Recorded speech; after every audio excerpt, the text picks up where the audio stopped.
GST में आज जो हमारा पॉइंट है वो है सप्लाई अंडर जीएसटी। कोई भी ट्रांजैक्शन जब तक वो सप्लाई नहीं बनेगा उसके ऊपर जीएसटी चार्ज नहीं किया जा सकता। तो आज हम ये सीखेंगे कि जीएसटी में किन ट्रांजैक्शन को सप्लाई बोला जाता है।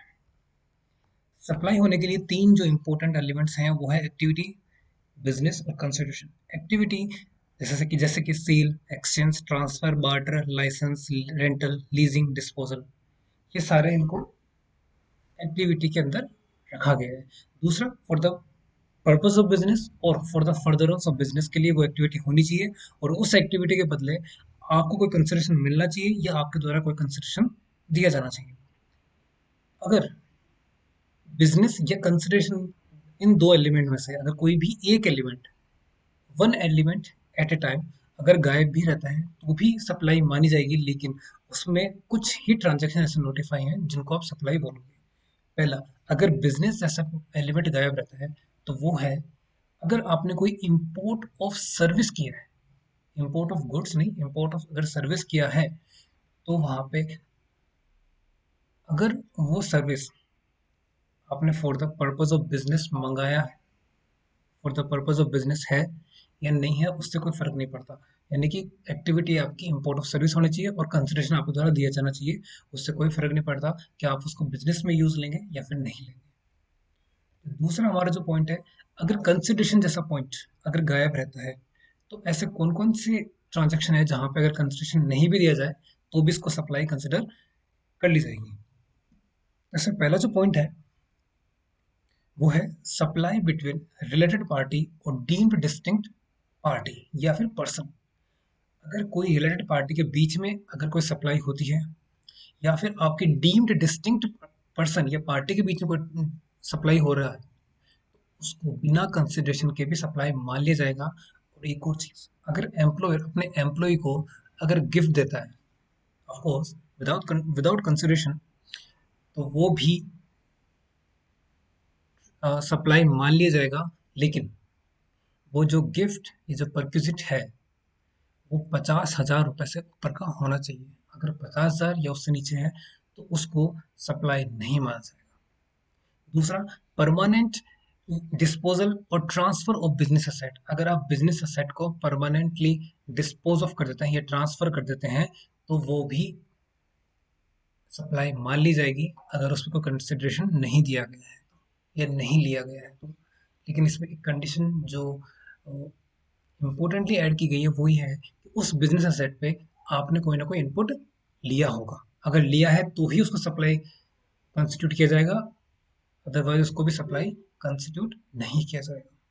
दूसरा है, अगर आपने कोई इम्पोर्ट ऑफ सर्विस किया है, लेकिन वो इम्पोर्ट ऑफ सर्विस आपने अपनी किसी रिलेटेड पर्सन से किया है या फिर आपकी ही कोई बिजनेस बाहर जो स्टेब्लिश है या फिर कोई बाहर आपका कोई स्टेब्लिशमेंट है इंडिया से बाहर, उससे आपने कोई सर्विस इंपोर्ट की है और आपने कोई कंसिडरेशन नहीं दिया है तो भी उसको सप्लाई कंस्टिट्यूट कर लिया जाएगा।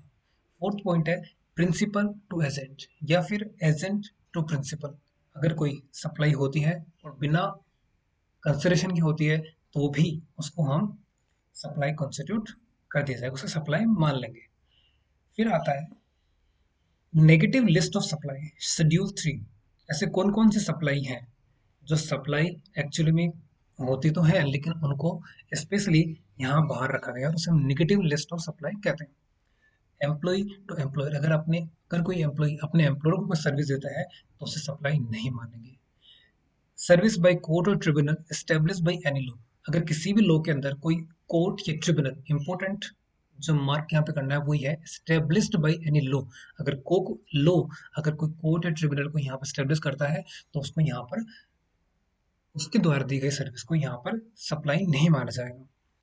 MP, MLA, member of panchayat, member of local authority that is parshad, part time director of government companies, ये या फिर इन लोगों द्वारा दी गई कोई भी सर्विस को सप्लाई नहीं माना जाएगा।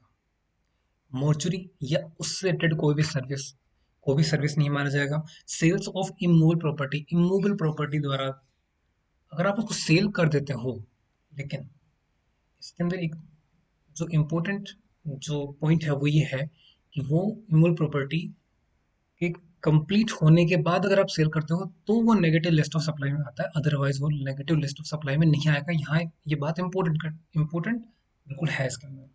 एंटिटी टू एंटिटी, एंटिटी मतलब non taxable territory to non taxable territory. Sri Lanka अगर बांग्लादेश से कोई इंपोर्ट या वहां से कोई एक्सपोर्ट करता है तो वो एंटिटी मार्क की जाएगी और उस पर कोई उसे सप्लाई नहीं माना जाएगा, उसे नेगेटिव लिस्ट ऑफ सप्लाई में यहाँ पे ऐड किया गया है। Warehoused goods before clearance for home consumption, कोई भी गुड्स जो इंपोर्ट किया गया है उसको आपने होम कंजप्शन नहीं करा के अगर आपने उसको वेयर हाउस में रखवा दिया है और वहां पे ही आपने उसको सेल कर दिया है, यानी कि होम कंजप्शन के लिए अगर आपने उसको क्लियर नहीं कराया और आपने वेयर हाउस में गुड्स को सोल्ड कर दिया है तो उसके ऊपर भी उसको भी हम सप्लाई नहीं मानेंगे, वो भी नेगेटिव लिस्ट ऑफ सप्लाई में आता है। जो लास्ट पॉइंट है वो है एक्शनेबल क्लेम्स। एक्शनेबल क्लेम्स को भी नेगेटिव लिस्ट ऑफ सप्लाई में रखा गया है, लेकिन लॉटरी, बैटिंग और गैम्बलिंग को यहाँ पर नेगेटिव लिस्ट ऑफ सप्लाई में नहीं रखा गया है, यानी कि इन पर जीएसटी चार्ज किया जा सकता है, इनको अपन सप्लाई मान लेंगे। जो शेड्यूल 2 है वो ये बोलता है कि ऐसे कौन कौन सी कुछ ऐसे ट्रांजेक्शन जिनमें पता नहीं चलता है कि सप्लाई ऑफ गुड्स क्या है और सप्लाई ऑफ सर्विसेज क्या है, तो यहाँ पे उन्होंने कुछ मार्क दिया गया। वैसे अगर आपने गुड्स की सप्लाई की है तो उसे गुड्स माना जाएगा, और अगर आपने सर्विस की सप्लाई की है तो उसे सप्लाई ऑफ सर्विस माना जाएगा। इंपॉर्टेंट जो यहाँ पॉइंट है सबसे पहले वो बता देता हूँ कि गुड्स की जो डेफिनेशन है उसमें लिखा हुआ है कि every kind of movable property is goods, और इसमें इंक्लूड लिखा हुआ है जो क्रॉप्स है या फिर कोई भी goods attached to the land है जिसे आप मूव कर सकते हो बिना डिसमेंटल किए हुए, वो भी गुड्स है। एक्शनेबल क्लेम्स को भी गुड्स माना गया है। और यहाँ पे जो मेन इंपॉर्टेंट बात वो है कि every kind of movable property, यानी कि जो प्रॉपर्टी मूव कर सकती है उनको ही गुड्स में रखा गया है, यानी कि इमूवेबल प्रॉपर्टी को गुड्स में नहीं रखा गया है।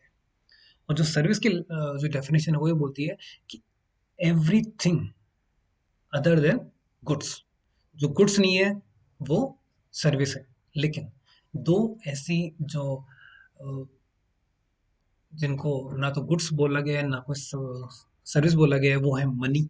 अगर आप मनी ही दे रहे हो और मनी ही ले रहे हो तो वो कोई